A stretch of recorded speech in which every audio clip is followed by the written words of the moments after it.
They met in a way neither of them believed would matter later. It was an ordinary night in an ordinary city, the kind of place where dreams felt slightly too big for the streets that held them. Emma was 22, finishing college, working part-time, and telling herself that life would really start once she had everything figured out. Daniel was 24, already working full-time, convinced that stability came first and happiness would follow eventually. They didn't fall in love instantly. It was slower than that.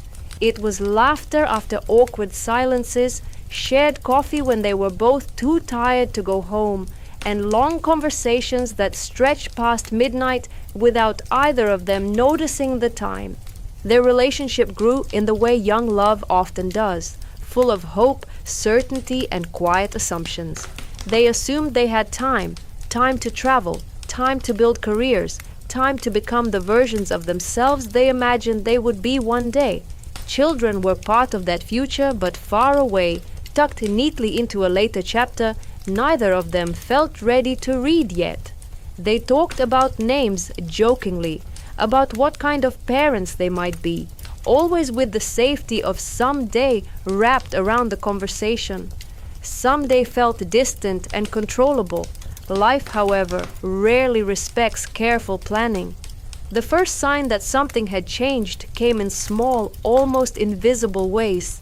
Emma felt tired in a way sleep didn't fix.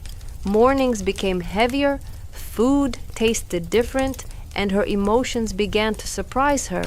She dismissed it at first, blaming stress, classes, work, the pressure she constantly carried to be moving forward. Daniel noticed before she said anything.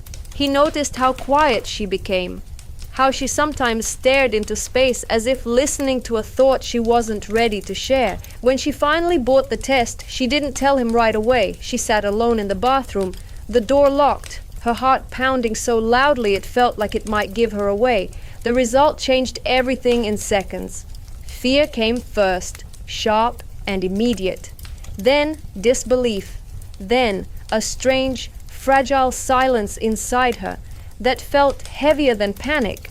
She stared at the small piece of plastic as if it might change its mind if she waited long enough. When she told Daniel that night, her voice shook and she couldn't meet his eyes. He didn't speak right away. His mind raced through numbers, timelines, responsibilities he had never expected to face. So soon, he felt terrified, unprepared, and deeply aware that nothing would ever be simple again. That night, neither of them slept.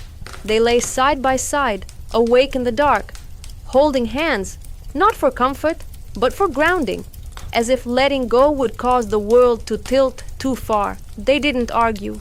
They didn't cry much either. They were suspended in the space between who they had been and who they were about to become. The days that followed were harder than either of them expected. Every plan they had made now felt fragile. Conversations with friends suddenly carried a weight of secrecy. Emma felt trapped between excitement she didn't dare to name and fear she couldn't escape. Daniel struggled with the pressure of being the strong one, even though he felt just as lost. Money became a constant worry. Time felt like it was speeding up while they were still standing still. They talked about options carefully, respectfully, with honesty that sometimes hurt. They talked about readiness, about what kind of life they could offer a child, about the sacrifices neither of them had planned to make yet. Those conversations didn't bring easy answers, but they brought clarity. What surprised them most was not the fear, but the quiet sense of responsibility growing between them. It wasn't dramatic or heroic. It was steady and unavoidable. As weeks passed, something shifted. The fear didn't disappear, but it changed shape. It became mixed with moments of wonder Emma hadn't expected, hearing a heartbeat, imagining a future she had never pictured before. Daniel found himself thinking differently too. He noticed how protective he felt without trying, how the idea of leaving suddenly seemed impossible. He still worried, still doubted himself, but beneath it all, a new purpose was forming. Not everyone reacted the way they hoped. Some friends were supportive, others were silent. Family reactions were complicated, full of concern disguised as advice. Emma felt judged at times, even by people who loved her. Daniel felt the pressure to prove he could handle something he was still learning to accept. Through it all, they leaned on each other more than ever before.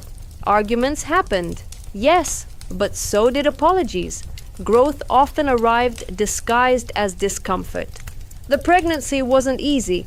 Emma struggled physically and emotionally, and Daniel struggled with feeling helpless.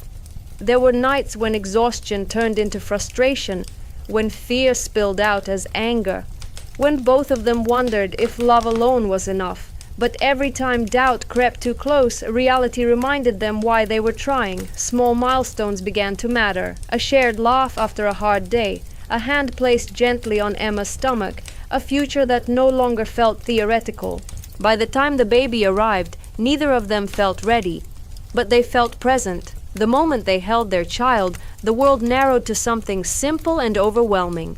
Love arrived not as a grand revelation, but as a quiet certainty. It wasn't perfect. It was messy, exhausting, and terrifying. And it was real. Their lives didn't turn into a fairy tale. Dreams changed. Some were postponed. Some disappeared entirely. New dreams took their place. Smaller, maybe, but deeper. They learned that being unprepared didn't mean being incapable. They learned that growth rarely waits for permission.